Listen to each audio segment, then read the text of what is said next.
Karma, you need to prevent people from getting 2 out of 3 of those usually. So with the fact that G2 hasn't banned any and neither has SKT, could end up being very favorable for SKT in this draft. I'm expecting the Lee Sin to come in as the last ban for G2 Esports, unless they want to trade that early rotation Lee Sin for something else, because Trick is not the biggest Lee Sin player. Yeah, well, here's the thing. We also wonder how much SKT has trained Ivern. It's not a champion Peanut has played it all during the regular season. Trick was one of the first junglers to bring it out in the European LCS in the early adopting phase, and that could be a good pick into Lee Sin if they decide to go that route. I mean, Ivern was barely used in LCK at all by any teams. But in Europe, it became a huge pick towards the end. Now, both these supports we mentioned in Karma, Lulu, have been removed. When you ban one on the blue side, you kind of show you want to first pick the other one, and that forced SKT to get rid of Lulu. But Jet, the champion you mentioned, yeah, that would give them a large lead in the bot side if they didn't have one of the pushing, shielding supports. And they kind of show the Ivern, but you can tell there is still a little bit of hesitation because they don't know if SKT is going to prioritize that pick. So I think G2 is hoping to go for the Ashe as kind of the best-in-class marksman down there and hope that SKT doesn't take Ivern with these next 2 picks. It would be a surprise if SKT locked in Ivern, so I think what G2 is doing is smart, kind of challenge them. You got to show it first here in the very first game. Ashe as well, quick touch on her. Safest laning AD carry right now. You can pick her against absolutely anything down in the bottom lane. And Wolf and Bang is a dual lane you really need to respect because they've been playing so well this split, and I think this is really good from G2. Challenge was issued by G2 regarding Ivern, and SKT have locked in Graves. So going to allow that Ivern through on the G2 side. Yeah, I do think this is interesting because Graves and Lee Sin, I feel like are Peanut's 2 best junglers. I think his Lee Sin is better, but Graves would be a better pick into Ivern. So I'm really curious to see where G2 responds with this. Funny story, actually. Whoa. Did he lock in the Lee?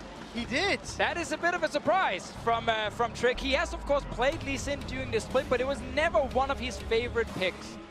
I like to call Trick a level 6 jungler, like Graves, Rengar, Ivern, champions where you farm to level 6 and then you really start having an impact on the map. Lee Sin now, this tells me that G2 wants to be very active early on and try and really see if they can get some advantages through the first few minutes. A lot of pressure on Trick. 3 times this year he's played Lee Sin, 2 wins and 1 loss. And he's going to be challenging SKT. Let's take a look. Phase 2 bans. Both bottom lanes have been locked in and junglers, so solo lane is left, and immediately the Fiora taken away. Just to talk about Fiora very quickly here, Expect is a guy that didn't get to show a whole lot at Worlds last year on the international stage, but now after another split, he's honestly improved quite a lot, and the team trusts him on carries. They put him on carries up in the top lane. SKT obviously been scouting that, and they actually respecting Expect here. Yeah, and as far as the draft phase goes as well, it's the solo lanes for both teams that have yet to be locked in. And in these situations, I very heavily favor red side because they'll get to power pick one and then counter pick the next one. I think they're going to go Shen with the bans here, or Gragas as one of the picks here for Huni, because they're banning away GP, which is a very traditional Shen counter, and Fiora does well against both the tanks. So I'm 100% expecting Shen or Gragas. I definitely feel like SKT is going to want to get some form of initiation. Shen isn't that great as a primary initiator, so I'd put a higher percentage on Gragas. They have the Varus, but aside from that, it's not that good. SKT, more than any other team, though, is able to play with low to no initiation. It's Galio! Oh, okay, like it, I like it. So G2 removed that Shen we talked about. And then suddenly SKT just pivot and say, you know what? We now want to play Galio. Would Faker play that in the mid lane, or is this definitely Huni in the top lane? It is a flex. This is something the analyst desk was talking about as well.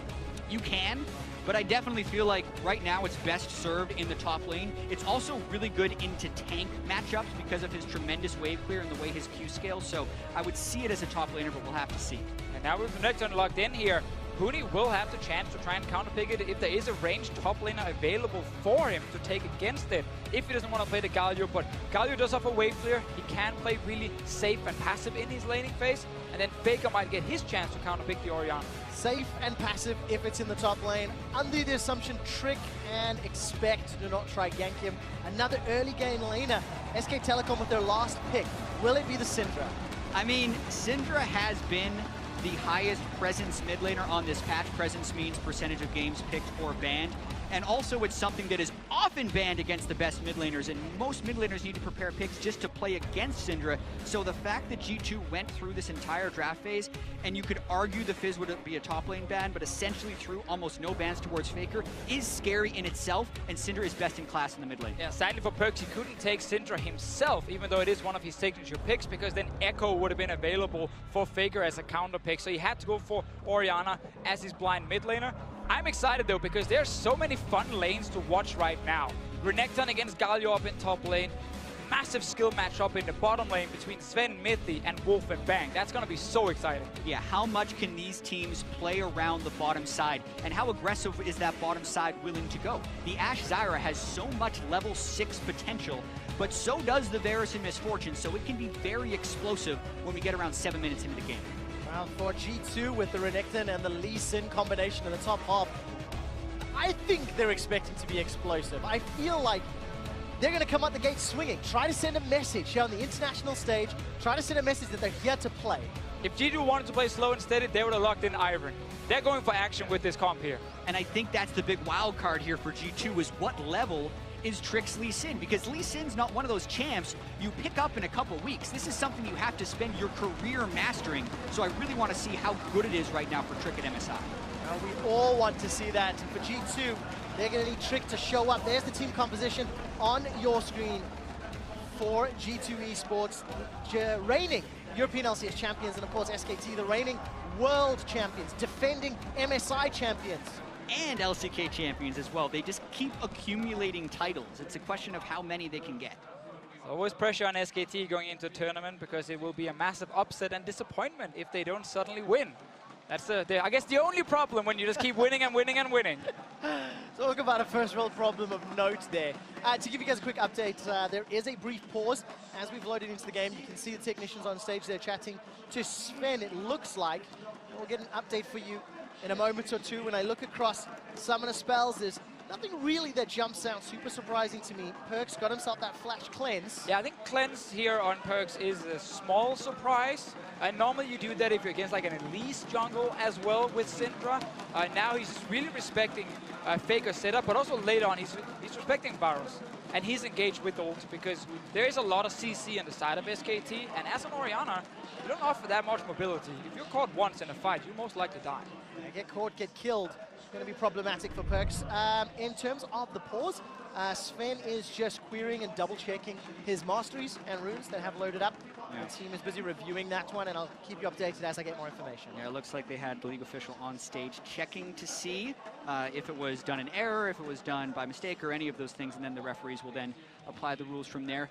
The team compositions will obviously stay the same, and it'll basically just be the question of whether or not he has Warlords or if he actually wants to go Fervor. I'd imagine with a lot of the attack speed Varus builds, Fervor is often the choice, since I've seen Blade of the Ruin King and Hurricane so many times. So Warlords is his current Keystone Mastery right now, so we'll see if that ends up changing. Yeah, only time will tell. But in terms of the early game, we know that Trick wants to be proactive. He's on the Lee Sin. We know he obviously can combo with the Renekton up in the top lane, or a lot of the CC down bottom. But let's talk about some of the pathing and where these junglers could start in some of those games, Deficio. I mean, the thing with Lee Sin is you can often set up ganks in all three lanes. Like, you are so mobile, and if you look at the comp here from G2 Esports, like, you have Zyra in the bottom lane, you have Renekton in the top lane, both offer CC, and if one of the lanes are getting pushed in, you can go for that gank. But traditionally, you would see, like, Trick sit down here, like, maybe start on his blue buff, get a red buff on the bottom side, and then look for an opening bot lane, or go back to base and then go top after. You don't have to gank a Renekton lane pre-6. You can wait and then see if you can set up a dive. But Galio is not easy to kill on the turrets, because he has so many ways to just stay alive. Yeah, the damage reduction on the Galio W is often underrated as far as how much of a defensive laner he can be. And if you look at the way SKT has actually played a lot of this year, Huni has been put in very defensive positions very often and kind of excelled in that. People were very worried about whether Huni would be able to adapt to the SKT play style or not, because he was going to have to play tanks and he might not necessarily get a lot of jungle help, and he was, which is one of the most impressive things, and it allows SKT to kind of still absorb the pressure onto Faker. If too much goes into him, the side lanes start to excel, and that's been just so good for SKT this year. Yeah, Huni has said himself, he does not need to be a big carry on this team.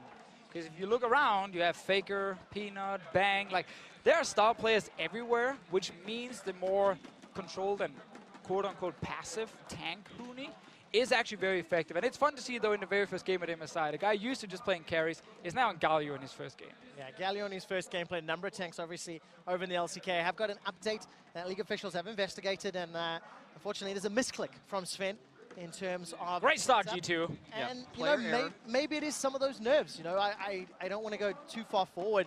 Sven, who's one of the rocks for G2 Esports, arguably one of the best players, if not the best player in Europe, has been for a long time. Yeah. Far and away the best ADC, and now he's going to be starting at a slight disadvantage, both in-game and maybe even psychologically. Sven was 1 point away from winning MVP in the EULCS regular season.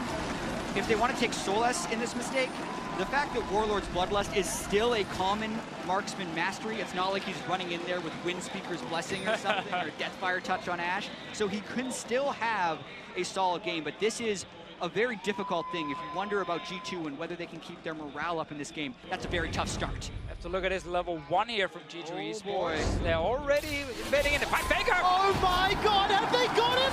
First blood onto Faker! And Trick as well. If you're wondering about a snowballing jungler, it could very well be that Lee Sin. That's a way to bounce back from a mastery mistake. Yeah, what a start now here. Let's see, Wolf is also hiding around the bushes. He will spot the guys from G2. Faker sitting in a position where he can't actually see around the corner in that little side brush, and he did not place a ward in the river, so he didn't notice G2 until they actually turned around and were right in front of him. Faker keeps accumulating titles. He's had 3 World Championships, an MSI champion, and now the fastest first blood in MSI history. Right there. That is a legendary player. Legendary player. Jet, I'm so excited to hear you say stats like that, because I was shot down for some of my exciting You know about stats. dragons? ULCS finals. We'll get to talk about them. And yes, there's a replay of the vision. He sees right there, Mithy just in front of him, and then suddenly you can't really get out. It's a really perplexing play for me from Faker there. Normally the mid laner pushes up the mid lane so people can't sneak into that brush. So Faker, as the mid laner, knew he had no vision in the mid lane, yet was still waiting in that brush. Normally if someone's going to wait in that brush, you need someone in the mid lane. So that is just a misplay by SKT and Faker. Down the bottom lane here, we get MF against Zyra. This is funny enough a lane we saw all the time around the end of Worlds and start of the spring split as well. Then we received some nerfs, especially to Zyra. They were pretty impactful in the laning phase, but now returning once again. It is very much a skill matchup. And it's funny because Wolf has been one of the best performing members on SKT this split, but his partner as well has been doing so well.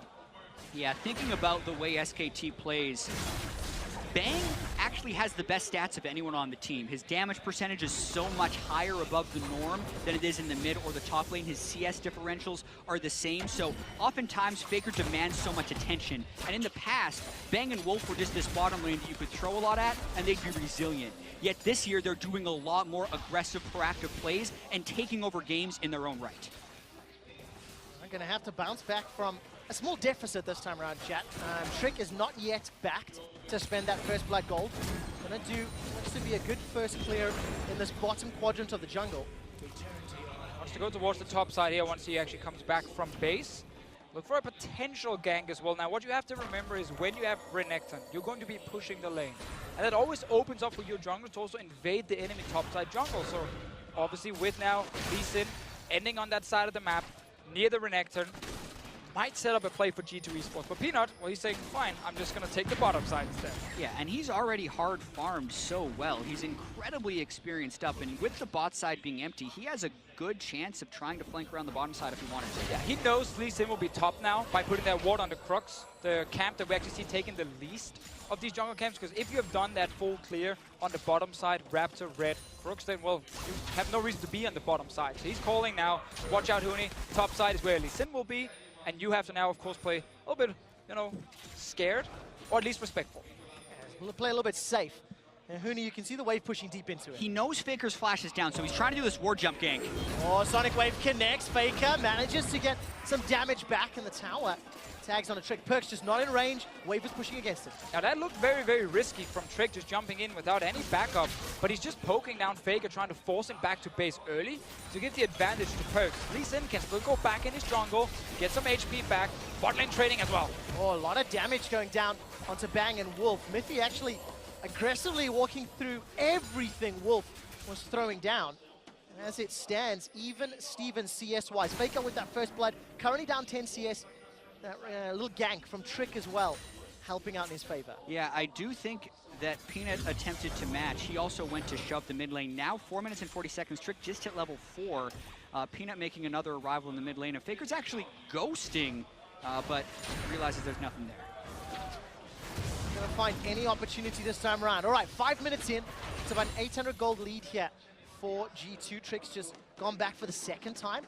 Still looking to set up some plays and taking a look through some of the itemization. A couple of control wards on the side of SKT and the Forgotten Chapter there for Perks. Yeah, the Lost Chapter is what Trick did the gank for. They pushed Faker back before he could get there. Faker instead settles for a Doran's Ring and a refillable potion. So that's why Faker's actually doing another recall, because he doesn't want to fall too far behind the item curve. If they have a prolonged laning phase and one guy has the mana regeneration from the Lost Chapter and the other doesn't, Faker would actually lose pressure in that lane. And before the game started, we talked about how mid lane push is so important when you want to play around, especially the bottom side, but also the top side, because you can then roam first with your mid laner. Having that mana regen advantage actually allows Perks to push the mid lane pretty hard here and just constantly try and force Faker to trade mana with him. When Perks then wins out due to Lost Chapter, Perks might be able to roam first. And that can set up a play in the side lane for G2 Esports. I'm talking about that side lane. We've not actually looked at Expect and Huni much this game yet. Small advantage for Expect on the Renekton, somewhat expected, anticipated in the Renekton versus Galio. Shockwave just for some poking here. Good stun in reply. Perks ends up losing the trade despite being a level down. Yeah, that is not a good trade to lose there, because he's so low that when Faker hits level 6, he has a lot of all-in potential, and that's what Faker's threatening with right now. He's only level 5, but if he hits level 6, just goes and tries to flash all. That pressure. Oh, Trick has to flash away. Unleashed power almost takes him down. Faker winning everything. That last minion refused to die right next to Faker. They actually gave him level 6 and would have forced Perks to flash before this one here. Faker knew he was going to hit that level 6, so he could just go all in for that trade. Really well played, and suddenly, you know, trading mana against each other, it doesn't matter if you actually get the other guy to go back to base first. Kill threat is greater than mana. Yes, yeah. We prefer killing. Kill threat. Well, killing someone is the greatest CC, I've been told, in League of Legends. And maybe killing Faker for first blood, you know, before a minute and a half was a bad thing.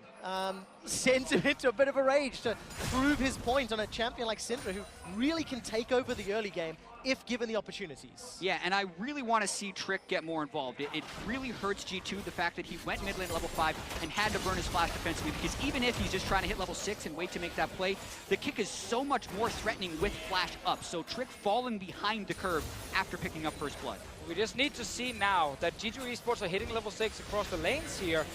Really go for that kill in either top or the bottom lane. Now, Ashe obviously needs a little bit of more experience, but then once you have level 6, when you arrow as an Ashe here, if the enemy bot lane refuses to flash, well then suddenly the jungler shows up and you're going to get another kill, potentially even a tower. That should be an opening. Sven level 6 now, Trick on the bottom side, but he's spotted by these wards here from SKT. Really good deep vision, as we so often see from the Korean team. That's going to allow SKT to even out this early game. Peanut's also making his way down bottom. Yeah, this is all due to the deep vision that Peanut knows there's going to be an arrow on the bottom side. Then Bang will not flash it, and he will actually take the fight instead. All right, Mithy's forced to back away. Very good flash. Gets out of range of the Chain of Corruption. Bang unable to lock anybody down. And here's Trick and Peanut both trying to alleviate the pressure in this lane. Yeah, and another example of how much these teams know the bottom lane matters. Peanut was killing Blue Buff and was about to hand it off to Faker, but knew he needed to get bottom lane for that Ashe level 6 just so he could match that pressure from Trick. So often we would have seen a Renekton lane receive a gank by now, but as we talked about earlier, killing Galio is very, very difficult, and especially on the tower. So G2 were looking for that bottom lane kill, but it's again spotted by Good Vision and Peanut. And also, we're going to take a step back. Trick playing Lee Sin, not one of his most played champions, if at all.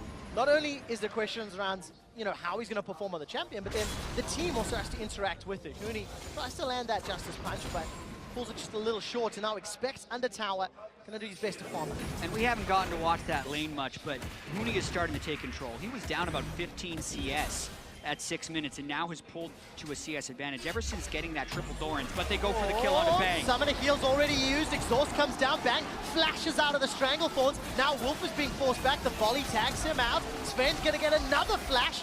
And that's 4 summoners for only 1. One of the reasons we have this Ashe Syra lane hit level 6 and then suddenly that kill pressure. We talked about having the jungler before. Obviously had Trick been here, there would have been 1 or 2 kills for G2 Esports, but they get the summoner spells, which now means if SKT do not swap the lanes around and move the AD carry support away from Sven and Mithy, then G2 Esports have a clear opening with teleport, with a gank, to just get another kill in that bottom lane. Luckily, SKT going to be able to respond with some tools. Huni sitting with teleport as well, going to have that ultimate to jump in and have that heroic entrance, if at all. But of course, those delays mean that it could play into G2's favor if they can get some of that burst damage down between the Lee Sin and the Orianna combos as well. We got 40 seconds on Sven's ulti right now. That is the timer that G2 are playing around. It's a timer SKT is playing around as well, because they know when that ulti is ready, they got to be careful. Exactly, and SKT may have a chance to preempt that. Bang has his ultimate up beforehand. If he can land that onto Mithy, who is flashless, while Peanut or someone else arrives with the gank, it can be a kill on the other side. So still a lot of bot lane focus in this game. And you can see now, if you look at the minimap, Expect is running back to his lane. He's saving teleport despite losing a wave, knowing bottom lane is where we're going to make that play. Faker is down here as well, roaming early. Everyone is just ready for this potential 5-on-5. That's what they're looking forward to. The hawk shot from Sven spotted Faker out. Look at the minimap for the vision. Faker takes the shockwave to the face, and Perkz this time round stays out of range. Yeah, very good poke, but he's got to be careful now. Faker gets the stun. All right, stun connects, insta cleanse. Perkz has still got the flash though, manages to move out. Unleashed power comes down, and Perkz flashes away from the collateral damage. Bottom lane here, Trick's been waiting for quite a while here. Wolf is showing himself. Sven can go for the play. Up, you just got to land it. Oh, Mithy's playing bait. Mithy's playing bait. He's been caught by the bullet time. Ashara wants a bang. It's a fight on 2 fronts, but Wolf manages to throw out the double up. They've got the kill. G2 with their second of the game, and now they're backing away. Exactly the play we talked about. Send the jungler down now with no summoners from SKT. In the LCK, they so rarely actually swap the lanes around when the dual lane is under pressure. So they walk back into a lane with double CC and no flashes, and they got punished for it. Well, Perkz, no summoners, but the stun doesn't connect. And that means Bang and Faker can't get a reply. Faker didn't place a Dark Sphere, but here comes Galio. All right, heroic entrance. Huni's on the rift. Where is Expect? He's decided not to engage, and he's able to back away. And I feel like SKT is actually overexpending themselves a little bit. Peanut was ganking mid lane as Bang and Wolf went for the bait on a Mithy. That is so rare for SK to do, to try and make an offensive play when they didn't have the Graves there yet. Peanut's still on his way down. That allows Trick to basically solo Wolf. Sven doesn't quite get the last hit, but it's still a positive trade for G2. And Huni started his teleport right in front of Expect. He got interrupted instantly. His TP is now on cooldown. This allows SKT now, it allows G2 to make another play in the bottom lane. We're waiting 20 seconds on that arrow from Sven. Just return and kill them again. Does it feel like there's a little bit of jitters on the SKT side? Some of these plays may be a little uncharacteristic. Against the kings of Europe. Can you blame them? Definitely a little uncharacteristic, even from the level 1 where Faker didn't prep his positioning and ended up getting first blooded, and then trying to make the aggressive play before the jungler was there. And Huni not spacing his teleport properly and allowing him to get interrupted by Expect. Those are not things you're used to seeing from SKT, and G2 did capitalize, but then you still look at the gold, and you're even. Yep, that is always the thing about SKT. You get ahead in kills, but not necessarily in gold. But that's why, again, that play bot lane needs to happen one more time. If we pan the camera down to Sven and Mithy right now, you will actually notice a control ward being placed just outside the screen. Just at the bottom, there's a control ward. This is, again, to set up another potential jungle gank. So SKT right now have zero vision behind Sven and Mithy. Trick is coming from topside instead, though. Oh, don't even need that control ward. 5-man dive. Here comes Trick and Perkz. It's a party in the bottom lane. Chain of corruption slowly starting to spread. Shockwave onto Wolf. Kick back. Double knock-up, double kill. G2. And look at the health bars on G2. That was clean. Not only do they get the double kill onto their middle laner, they also get first Turkled. And because Huni was in a recall pattern before teleporting, there is not even substantial pressure on either of the solo lanes, the natural counter to a 5-man gank. G2 pulled that off beautifully. They stay around the mid lane to hold here, but Huni with the big minion wave trying to take down this tower in time. The bottom lane from G2, they're on their way to the top lane. Gotta get up there. Might not make it in time, but it's still a good trade for G2 Esports. Oh, they did everything right here. The Ashe Arrow, trapping them against the wall, Trick landing his Sonic Wave on the further target, then flash kicking into this combo right here, which allows Perks to pick up the double clear with the dissonance. And this is why I really dislike that SKT refused to swap the lanes around, because this play was so easy to predict. TP advantage, Ashe in the bottom lane, a jungler who can go down and gank you. No summoner spells, you will die and lose your tower. Swap the dual lane to the top side, prevent this and just trade towers instead. All right, ticked over, 15 minutes coming up. SKT were able to pick up the Cloud Drake down in the bottom lane, and up in the top, Expect Tower survived with a sliver of health. Looking at the minimap, there's support from Peanut and Wolf as they're making their way to shove in the tower, and as it stands, G2 are doing the same up top. Yeah, G2 right now are far ahead in tempo when it comes to pushing these side lane towers. They're already at the tier 1 in the top side. SKT just gets to the tier 1 in the bottom side. Yeah, and these situations can get messy because G2 has no reason to stop their push. They can get one. SKT is definitely going to get one, but they have a head start on the second one if they want it. They actually pull back here, and they may be trying to start a push mid. One of the problems if you push all the way for the tier 2 tower as well is then by the time you actually then get to recall, the enemy team has already killed that bot tower. They've already returned out on the map, and you might actually then lose something in return. But right now, Rift Herald is the priority for the somewhat struggling Renekton that didn't win his lane. Yeah, I don't like this because SKT was in the turret trade game, and giving up that inner turret for a Rift Herald, which we'll expect will have for 20 minutes, I don't think is worth it because G2 had enough gold to have item power spikes over SKT, and this actually neutralizes that advantage. It makes the gold still touching distance for SKT. We're getting closer and closer to this mid game where the map is being opened up, 2 towers apiece. And now G2, how good can you play the map? You've got some mobility, you've got some tools available to you, but you're going up against the undisputed kings of the world when it comes to playing mid to late game. Exactly, when it comes to playing mid to late game. It's not the first time we've seen SKT fall down a few thousand gold in the early game and then bounce back anyway once the map is opened up, and it's all about, you know, these big rotations and team fights. This is where SKT really shine. It's where G2 can shine in Europe, 100%. They are the absolute best mid to late game team we have. But now they need to show if that's good enough to actually take down SKT.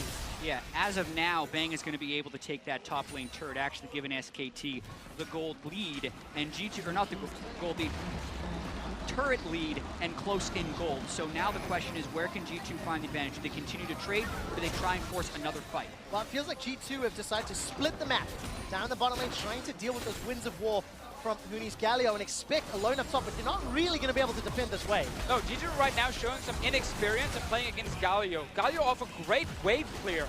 He can sit and just fire his Q in the range, but Expect might die. I expect going to die under the tower. SKT get the tower and another kill. You do not want to trade towers like this with minion waves against a wave clear champion on one side, and obviously no wave clear, proper wave clear from a Renekton on the other side. It was too easy for Huni to walk in, fire a Q on the range minions, and they will just die. Just great play from SKT. They take control of at least the gold. They've got the tower control. They've got the dragon advantage, which actually will help them out. Cloud on this slightly more open map. And now G2, they have a Renekton and a Lee Sin that got them some advantages. But it's already been neutralized and lost. They were MSI able to play the slow game, set up the play over a series of minutes, burning summoner spells, getting the teleport advantage, and then pull off that 2-man dive in the bottom side. But they just lost a whole bunch of it with just relatively simple macro mistakes, not understanding that the Renekton cannot defend 1v3 and have Expect still trying it while they had no answer on the other side of the map. They still have the Ashe Arrow, they still have Perks with the 2 kills. They need to try and orchestrate some plays. Sadly for G2, everything kind of resets now, because everyone has gone back to base. They bought the items, summoner spells are back, you know, you got flashes on the side of SKT all of a sudden. So setting up that play we saw earlier in the game, well, that took quite some time. It was one arrow into another arrow into another arrow. You might not have the chance to fire 3 arrows before you get your big reward again, because suddenly the game is going to be more fast-paced now, and we're going to get big fights. Well, that's what I'm looking forward to. And I'm very excited so far. We've seen SKT with some great map-based decisions and you know, strategic moves. And G2, they set up some very good early game plays with champions that we had question marks around. How is the Lee Sin going to work? How is Renekton going to work? They definitely showed up, but now these next 5 to 10 minutes will be the most telling. There's no room for error for G2 with their team composition. Yeah, and you also have to wonder, the way they're going to play team fights, and also look at the way SKT is itemizing. Notice the Phantom Dancer on Bang as well as the Ninja Tabi. That's because Expect and Trick are the ones that are going to be trying to dive him. So instead of Hurricane, which most teams use for wave clear on the Varus, he's gone for the Phantom Dancer for the damage reduction in duels, which he'll most likely be in against Expect. So I really like that choice, since the team of SKT doesn't lack in wave clear in any way because of Galio and Syndra. Well, Perks definitely does not want to get caught out. I think you find that cleanse prematurely. Bang, not able to lock him down, and some pressure from SKT. They are the ones trying to set up the plays, despite the very short range CC, or shorter range than the Ash Arrow. Well, we get this point in the game where they're kind of just pushing waves to each other, and then you look for that little opening to get maybe one kill that can then result in a tower or a dragon. So you don't actually get the big openings yet. It's all about getting an advantage in the side lane pushes. Bot lane, you're going to see Sven go down, push out that lane, and then he's going to roam mid and hope to find Bang with an arrow, which can then give a mid tower to G2. And currently, G2 does have the map pressure. They're the ones that have more forward wards into SKT territory, and they have the wave generally on their side of the map. So this is the time where they're going to want to try and get that back, but Perks needs to avoid as much poke as possible. Yeah, G2 needs to win the top side, because they gave that Rift Hell buff to Expect on this Renekton. If he's not able to push in Huni, well then suddenly it's actually all for nothing, and they traded that tier 2 tower for a very, very, very small advantage. They didn't really gain them anything. Huni can always roam towards the mid lane, walk, or use his ulti to join a fight really quickly. And for Huni, itemization has been very simple into the Renekton and the Ashe. He's just gone full armor right now. If a Shockwave is used on him, then he'll be pretty happy, as Faker Bang Peanut will be comfy. It's another Cloud Drake that is started off here by SKT. Winds of War comes up by Huni, who's trying to zone away. Remember that Idol of Duran, gigantic AoE taunt. SKT easily secure the second dragon of the game. Sven gets tagged up. There's the Justice Punch into the taunt. Shrink is able to jump away. Two-man stun from Faker. And it just is trading, waiting for one player to make a misstep. SKT first, that dragon. Wide left. Really wide left on the Ash Arrow from Sven right there. Maybe he thought Faker was going to continue to move down, but just a bad skill shot there using the Ash Arrow. And also, they gave up the position they had acquired earlier in the Drake Pit. They kind of allowed SKT to walk in. A lot of that is that Huni is so difficult to kill right now. Perks doesn't want to waste his cooldowns just to poke down the Galio.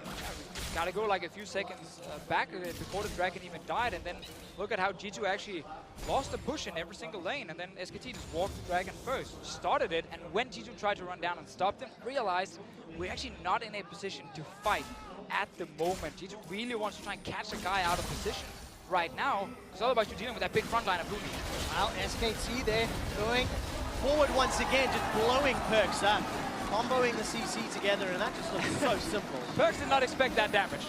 Guaranteed. He did not flash. He would have flashed the yes. collateral damage if he thought it would kill him. He definitely did not expect Peanut to just take him down with that ulti, but he died. Will be able to defend tower. SKT moving straight towards the Baron area. Oh, it's just such beautiful play from SKT. They've got themselves a 2,000 gold lead. They've got both dragons, and now they're threatening Baron. Expect has got teleports available, but it is a 4-on-5 at best. Yeah, Hawkshot comes through, though, gives them a little bit of information. No one is necessarily stopping Trick from getting here, which means SKT wants to use this as a bait. SKT could have gone for that top lane tower here. You see the minions near the inhib turret of G2 Esports, but they started the Baron, maybe to try and hope that G2 would rush in to try and stop them and then get engaged on. But G2 actually played that really well. They just slowed down and said, you're actually not going to kill that. You're just going to take a lot of damage. Very difficult to do a 22-minute Baron, especially with this team comp of SKT that doesn't have any necessary Baron shredders like a Cassiopeia, Callista, or Vayne. So good job by G2 to just patiently wait it out, push the top lane, Hawkshot in, and kind of dare SKT to stay on Baron, because if SKT would have stayed on Baron, they would have been so low that G2 actually could have won that 4v5. The play from before here where Perks does not expect the damage. Peanut goes against him. We get even the Galio ulti coming in, and then at this point Perks can just flash away. Yeah, it looked like Wolf got the Thunderlord's proc from his Make It Rain, which was just enough right before the collateral damage hits, so Perks unlucky. It's been a good game so far though, I feel, from Perks. Like, he's actually been under a lot of pressure in the mid lane. There's a lot of roams towards him.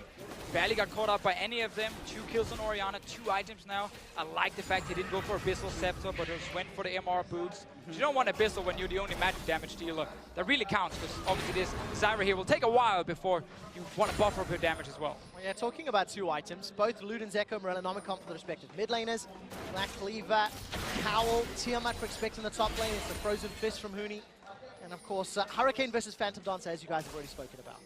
Do you want to slightly change the point from before there, because Mithy is actually building AP on Zyra. We've seen a lot of redemption rushes, but he's going AP, so obviously his damage will be very relevant, but still not enough for Perkz to go Abyssal Scepter over other very key items for him.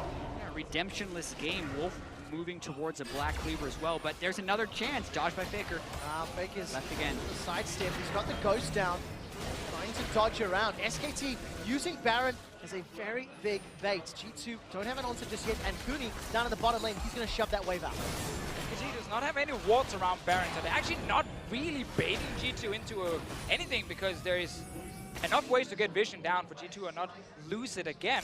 It's, again, at this point where we're kind of stuck with both teams just pushing to each other back and forth, and then we're waiting for that one ulti that hits, that actually starts a fight or creates a pick. Yeah, and there's multiple people that can create the fight. It doesn't have to be Sven's Asher. It can be Perkz, Trick, or Mithy from the side of G2, and it can pretty much be Huni, Faker, or Bang from SKT. It's just a matter of having the right vision and being willing to go for the play, because at this point both teams are playing fairly safe and going for that high percentage play. Oh, long range. Force of will there, catches Trick out. Really, that's kind of one of the primary initiating tools. Faker managing to get that out. Justice Punch comes backwards, and Trick, even though he's taunted up by the idol, he's not really going to have enough threat just yet. Shockwave comes down, catches out Bang. Tower is still alive. The unleashed power kills Trick. Faker does not care. Now SKT wait for the next minion wave, or maybe they're peeling towards River. Well, Siege is just so strong for SKT with MF, Varus, Graves, and Syndra, and G2 with this Renekton just not able to win this side lane. So they're forced to just sit and try and defend against all the pokes. All right, Sven gets caught up by the taunt. Mithy's going to be the target though on the back end. Huni continues to focus down the members of G2. Bullet time is going to shred G2 as much as it can, but expect managers to survive. It's a 1-for-2 trade. At the end of the day, SKT maintain pressure, extend their lead, and they are the ones dictating the map. Yeah, SKT is setting up shop in that mid lane and making plays happen. What was interesting there, though, is SKT was on a different beat than Faker. Huni flashed over the Raptor Pit, I believe, to get that taunt, but Faker was pushing top lane. So if you're wondering why that fight didn't just slide all the way over to SKT's favor, it's because they didn't actually have as much damage follow-up as you would think. We're going to go back all the way to the start of this one. Yeah, Huni able to move first from the bottom lane. We're expecting still trying to kill the minions, meaning now SKT with 5 members mid can go for a play even under the tower. Great setup, easy kill onto Trick. And now it should have been just 1 kill for SKT, but yeah, this is Huni going in. He just Justice Punched and then Flash Ultimate, but if you notice, the rest of SKT still need to get minions to the turret. Huni ends up dying in an extended 1-for-1 trade just based off of Huni's Flash. We said earlier, obviously Huni cannot make less of these mistakes now they're playing for SKT under Coma, but it will still happen from time to time. We have seen it in the LCK a few times here and there. Happen now. Overall though, SKT with the Siege comp, they're also winning the side lane with this Galio pick that's been doing really well. It actually means that G2 needs to find a TP location for Expect so he can join the fight.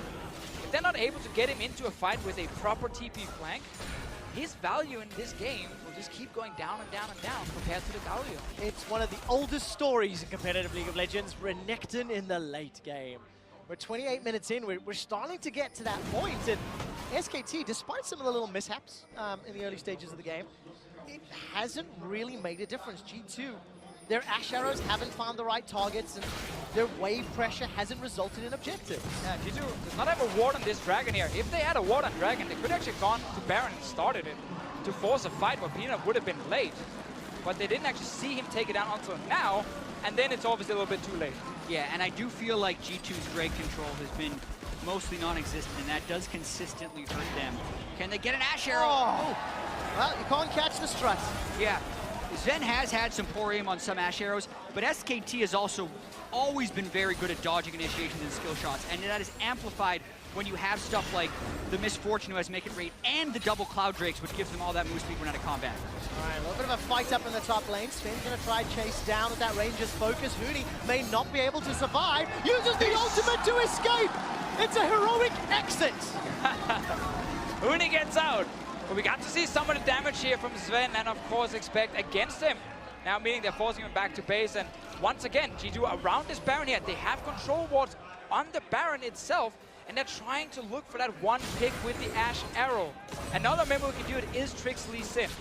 Early game action, check. Mid to late game engages with flashy kicks. No, not yet. And we want to see that as well because they have actually the setup here, Baron. Oh man, but they were also hitting the ward as they started Baron, which gave momentary reveal to the killer right there, so SKT easily able to move in. Yeah, that was miscommunication. Trick thought they would just kill the ward and back out, while the rest of G2 were probably calling to actually start the Baron. So just a little bit of a mixed call there from G2 Esports. Now forces them back and allows SKT to take these control wards down. Yeah, and just going back about 45 seconds to when Huni nearly died to Expect and Sven up in the top lane. Despite Huni having 330 armor, which he's itemized almost exclusively, he still was getting relatively shredded through. It's about 5 to 10 seconds for the two of them to kill him because they have the Black Cleaver Shred from Expect as well as the Last Whisper and Blade of the Rune King already from Sven. So if they can catch him in isolated situations, by no means is he unkillable. But that time frame, 5 to 10 seconds, is far too long in a big team fight. Well, there's two caveats there. If they can catch him alone, and if they can get 10 seconds to get through the front line. And of course, with Bang, itemizing with that slightly defensive Ninja Tabi and Phantom Dancer, maybe he can fend off any pressure from Trick early on. Look, it's still a 3,000 gold game here for SKT. They got their third dragon a little while ago. There'll still be one more Cloud before Elder. And SKT can quite literally run circles around G2 right now. Well, I'm still very glad to see G2 go back towards this Baron setup here and actually be allowed to set up these control wards, because it is really the way for them to win the game. Force and engage without SKT having proper vision. And then suddenly that 3k goal lead might not mean a lot if one guy from SKT dies instantly. Yeah, exactly. The gold is still close as well, and there's no cleanses or Mikhails anywhere on SKT. So even though Sven hasn't landed the arrow yet, if he lands the right one, it could be big. All right, Trick is caught up by the Chain of Corruption, though. He was looking for Peanut. Huni's now going to Justice Punch forward, and Perkz is able to sidestep, but the tower's the focus. Yeah, SKT have a ton of control now. Look at the low health bars already on G2, so SKT is pretty much entirely full, pushing up mid lane, and they can always fade back for Baron. Watch Huni just control whatever space he walks into because he's so tanky. Now there's simply no threat or response to the threat for G2. SKT take their 6th tower of the game. There is nothing left outside the base for G2, but G2 Esports, they have not given up just yet. Oh, this could get so risky. Trick is going to dash forward to the Sonic Wave. Bullet time comes down. Look at Perkz waiting in the wings, looking for a Shockwave. Huni's being shredded. He's had the 5, the 6, the 7 seconds. Shockwave tags him down, but SKT simply not dead yet, and Expect is way too late to the party. We've seen this now multiple times. G2 are trying to set up a play, they fail the execution, and then SKT just respond by saying, great, we either get a kill or a tower from you guys.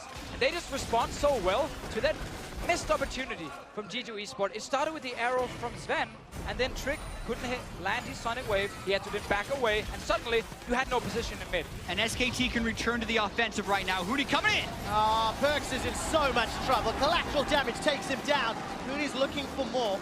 Already used the taunt though, and teleport in for the kill. What is the objective SKT want right now? Gonna be a kick backwards. Okay, 10 seconds is the timer. 9, 8, Huni's being killed, but there's not enough time. G2 don't have the damage, and Trick goes down to Peanuts. And if taking Perkz down wasn't enough to force a 5-man Baron, taking down the enemy jungler probably is. Faker going to continue to threaten people with Syndra because the rest of the team can turn and burn this Baron. Such exceptional play from SKT. The remaining members of G2 trying to make their way up to the mid lane. Actually, 0 contest on this Baron. Expect instead is going to farm up that gigantic wave in the top lane. And the coffin has been laid out. SKT with Baron looking to close it. Yeah, I'm glad we get to see Galio, first game here in the group stage. We saw it a lot in the plains, a lot of good performances from him. He won almost every single game except for one. And Huni in this game here, he survived the laning phase against Expect. He's been able to actually push the side lane consistently. And then he's just roamed to mid lane every single time and tried to look for some of these picks here with his taunt. Yeah, right place, right time, and you compare the teamfight presence of Expect versus Huni, and it's not even close. Now he has the Spirit Visage as well, so Perkz won't have any chance of bursting. We even saw in that last fight when Huni just had the Kindle Gem, the Shockwave barely scratched him. So add that to the fact that SKT is approaching 4 items on Faker. They still have a lot of damage from Bang, and they're just going to continue to try and move around this map and dictate the pace to G2.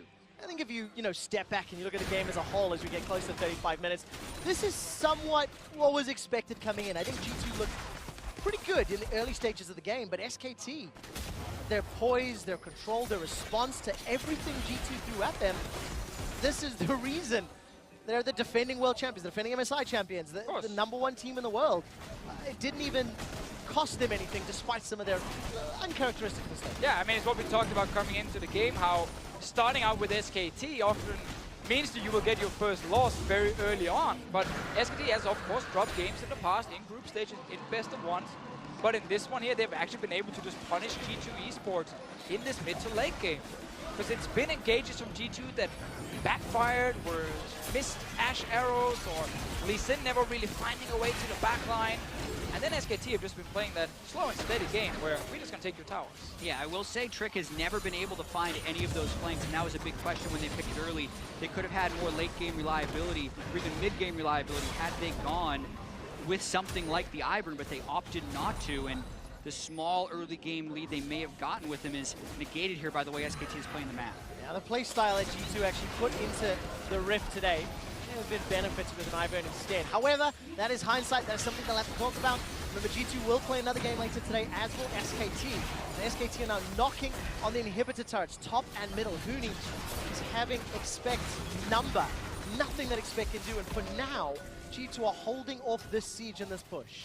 SKT, of course, respecting the fact that we are fairly late into the game and there are 3 to 4 items completed. So despite the gold advantage, you look at an Orianna with 3.5 items right now, you do not want to get caught by that shockwave if you're Syndra, if you're Varus, because you can then still die.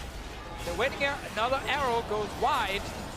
Trick though, he's trying. Trick can't find anybody. Unleashed power's already been used. Heroic entrance from Huni will bring him to the mid lane from top.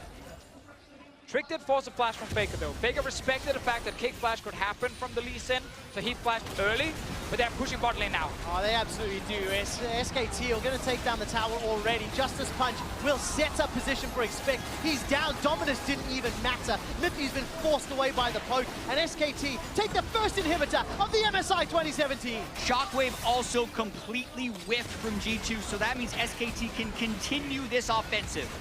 All right, let's see, what can they take?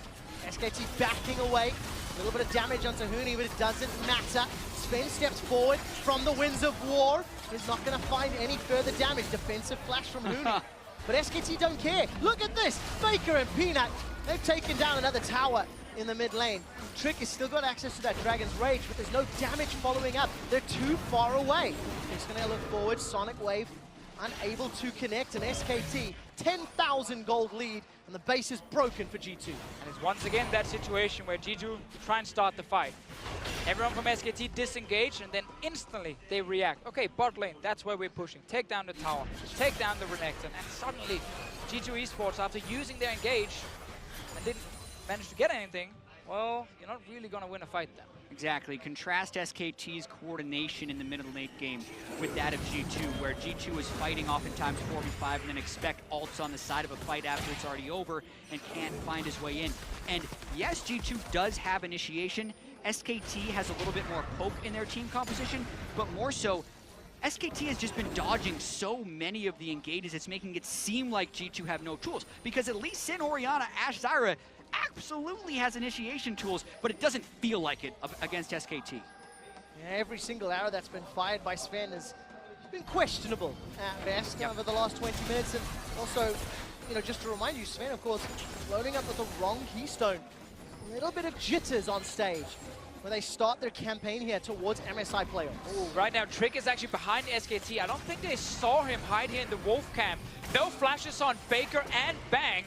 If he can get onto one of those two guys, that could be a kill for G2. Finds Bang. Gets caught, he's been kicked backwards. Ashe Arrow this time lands. The heroic entrance will knock Trick up into the air. Perks has killed Bang. Trick is able to flash away, but it's a 1-for-1. ADC for support. Expect has been exhausted in the back line. He's not doing enough. Now Peanut collateral damage comes down. Sven Perks is able to survive for a few seconds longer. Huni goes down, but it's just the GA. Wolf is lingering elf in the edges of the fight. It's a 1-for-1 so far, and SKT disengage. And it's really important to highlight when Huni ultis to save a team member, that team member gets 50% damage reduction as well. So it actually takes much longer to take down a guy like Bang. Yeah, it gives you an example of how much damage was blown into Bang. Yes, they get the kill, but even after that, it's SKT who tries to get the pressure. Faker's in deep, though. He is indeed looking for Miffy. He's gonna find him!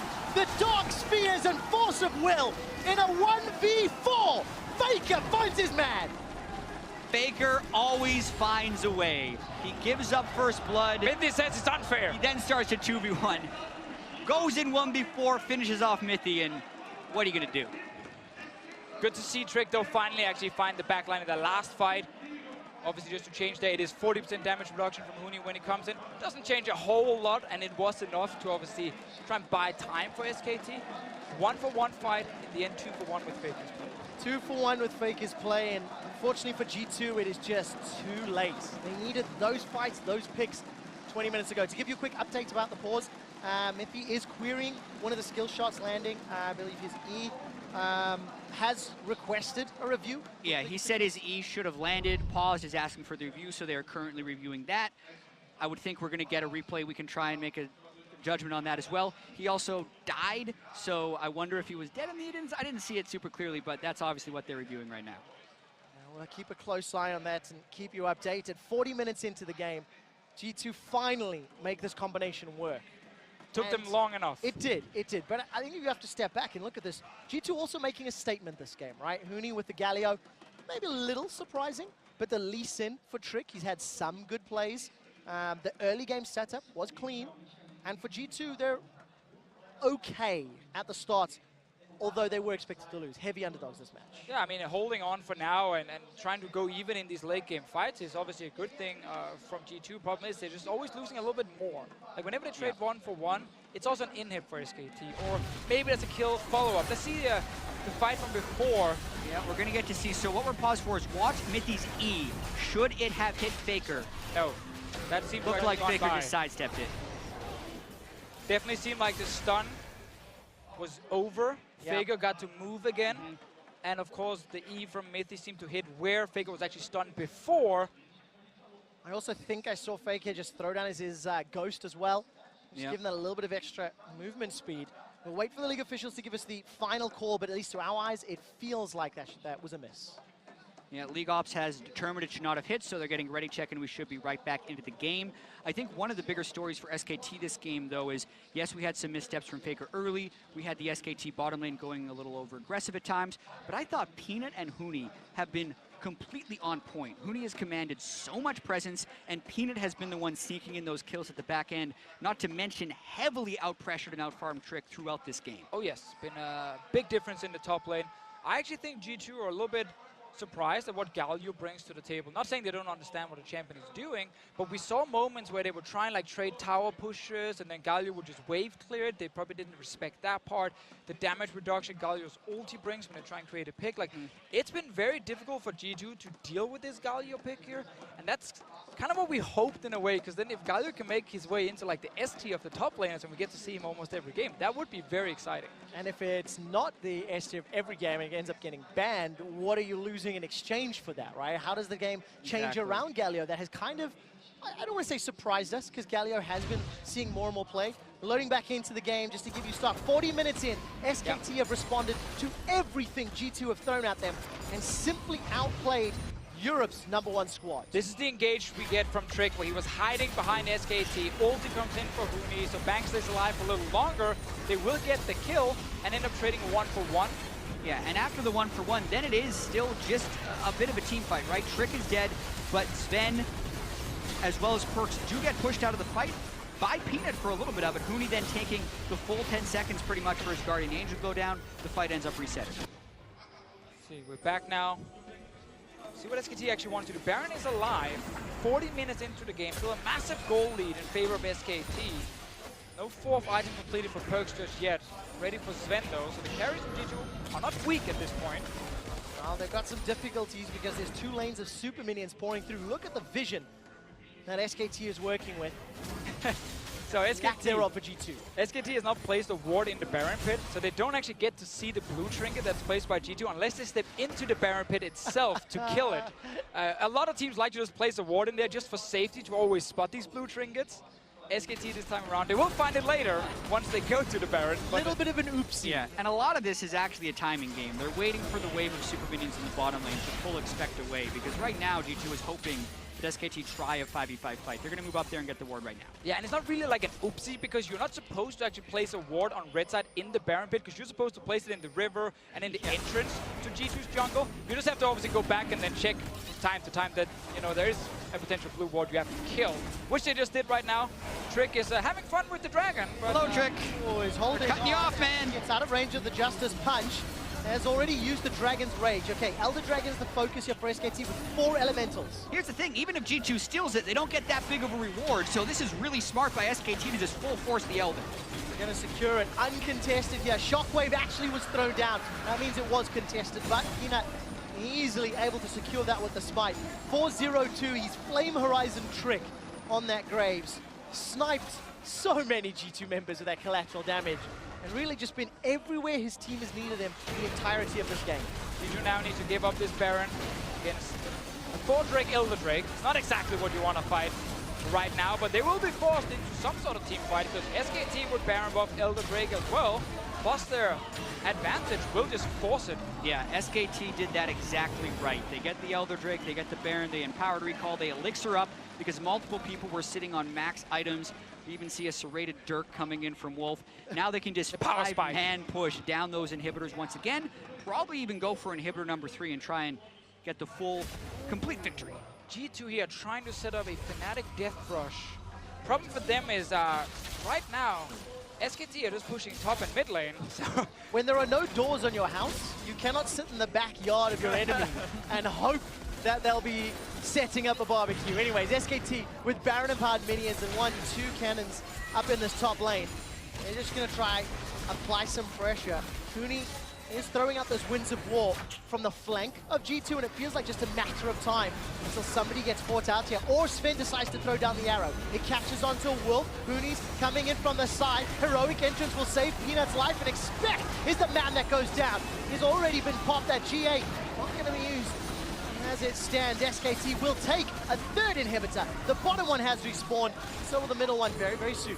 Really got to see the damage reduction of the Galio ult come in huge there, because Peanut looked like he was way further up than he should have been, but he still survives thanks to Galio and the heal from Bang, and this allows SKT to take down their 3rd inhibitor and prep the final push. Such beautiful play from SKT. A little bit longer than maybe some people would have expected. Credit to G2 for making that happen, but as it stands, they just ran out of ammunition in the mid-game. SKT, Baron, and Elder sieging down the Nexus turret. Trick's gonna look forward. He finds a kick onto Bang, but the root misses once again. Mythicon lock him down, so Bang survives. Nexus turret number 1 is down. Trick's trying to buy time. The Nexus is the focus, and SK Telecom stopped their campaign for MSI 2017. Mid to late game, SKT managed to punish G2 Esports whenever there were a failed engage, a missed skill shot. So often did we see it in this game from G2 Esports, and every single time SKT to kill a dragon or tower. And so many times SKT was able to find the right fight, in part because they never let the opponent do the same. They're so good at dodging any initiation G2 is trying to throw at them. After there was that 5-man dive from G2 and the bottom turret in the early game, that was pretty much it as far as proactive plays that G2 could make, and the rest of the game was all SKT.